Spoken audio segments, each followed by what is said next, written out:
Alright,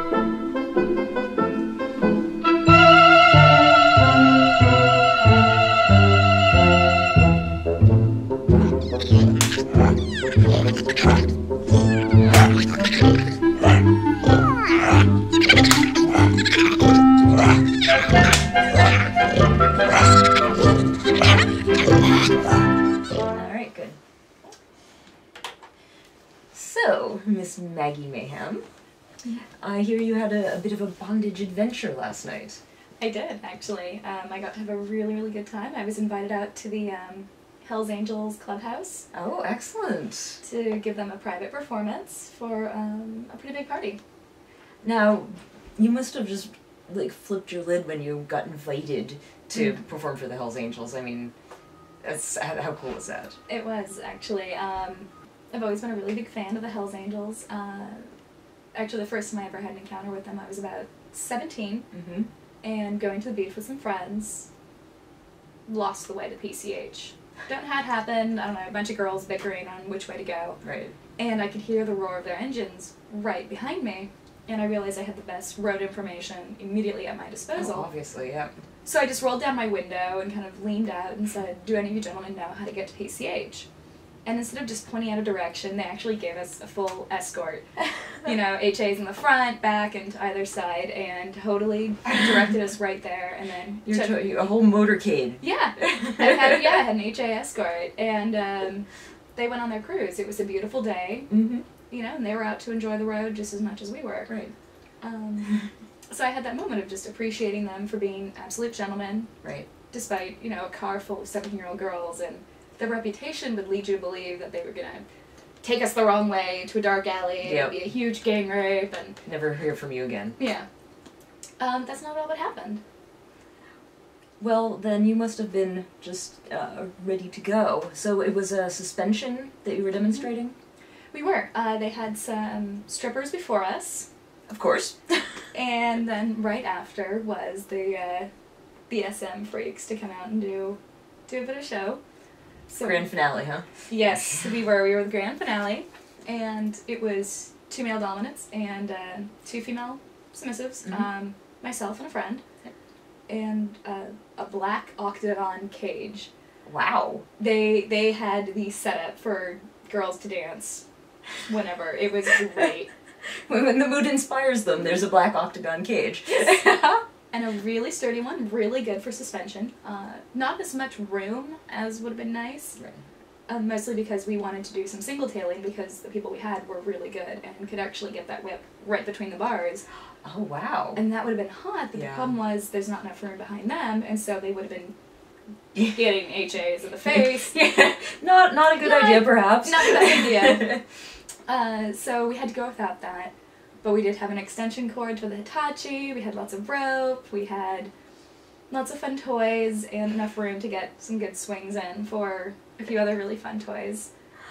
Oh, that's incredible. So, okay, set the scene. How did you go up? Okay. You basically probably would have to be a complete idiot to have missed the clubhouse. You know, we'd pull up and there were bikes everywhere. There were even bikes parked on the lawn of a nearby Baptist church, just 5 blocks in every direction. Excellent.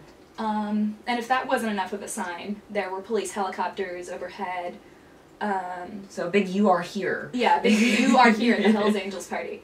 And a lot of chapters there already. So we see that, and we got to walk through, and it was just the most interesting experience to be, you know, basically civilians and watching this crowd part. And it was just spilling out into the street, crowd was packed, and people just moved aside, and we got to the door. Someone looks us up and down, word kind of passes for who we are, and then someone just says, "You can let them in, they're cool." And I will never feel like more of a rock star ever than having a Hells Angel go, "They're cool." Yeah. That's excellent. So we got to walk right in, and it's just, now it's even more packed. And the strippers are in the cage as you make a right, and they're dancing, there's a big crowd, they're throwing money in. Everyone's having a really, really wonderful time, and we got to go set up. You know, those girls left, and we got to make our show happen. And I think people are a little bit confused because we did not look like the dancers. Right, yeah. They had lots of pink and blonde, and here we were in black and fishnet, and, you know, pretty fetishy looking. The freaks have arrived. the freaks have arrived, and, you know, we got to set up, and some people knew who we were because they go out to bag. Right. So they've been used to seeing a lot of us, but I think for a lot of people it was like, oh, what's going to happen next? Why do they have so many bags? What are those pointy things? Right. And, you know, we got to set up and see what would happen. So, was there a discussion of suspension and bondage in general, or did they just go at it?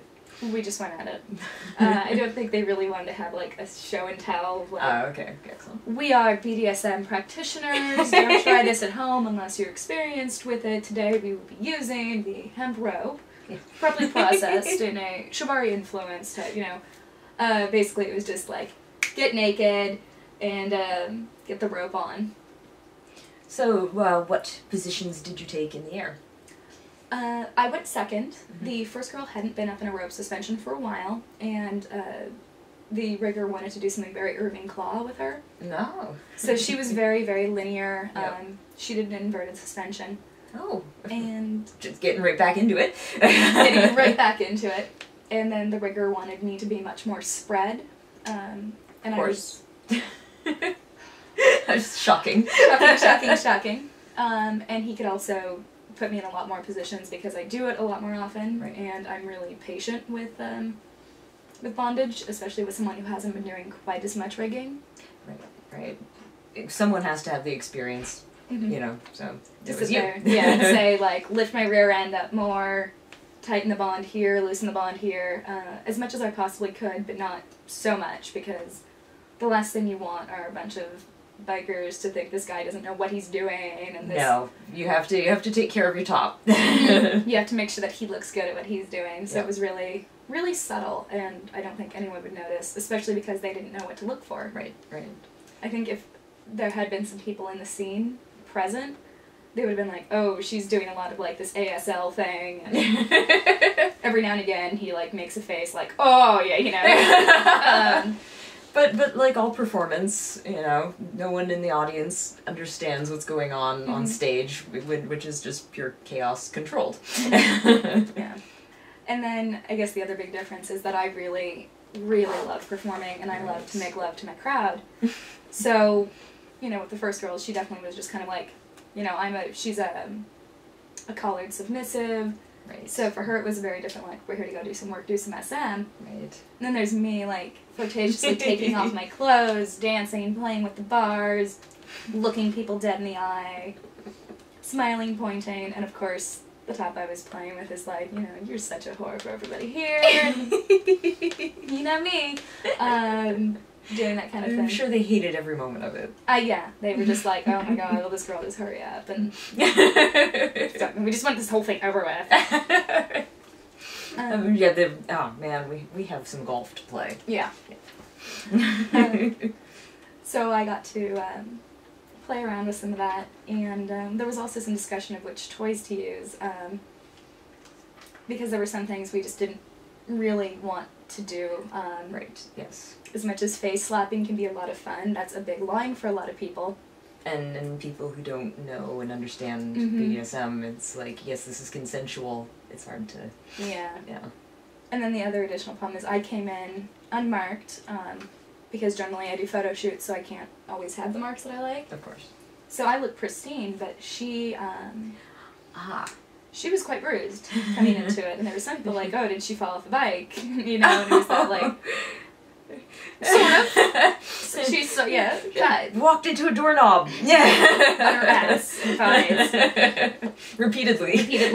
And she does it all the time. Yeah. Like, the old Clumsy. ones and the, Yeah. And so there were definitely some interesting concerns Right. from some audience members, so there was a lot of repeated, you know, no, this is actually something we like doing, and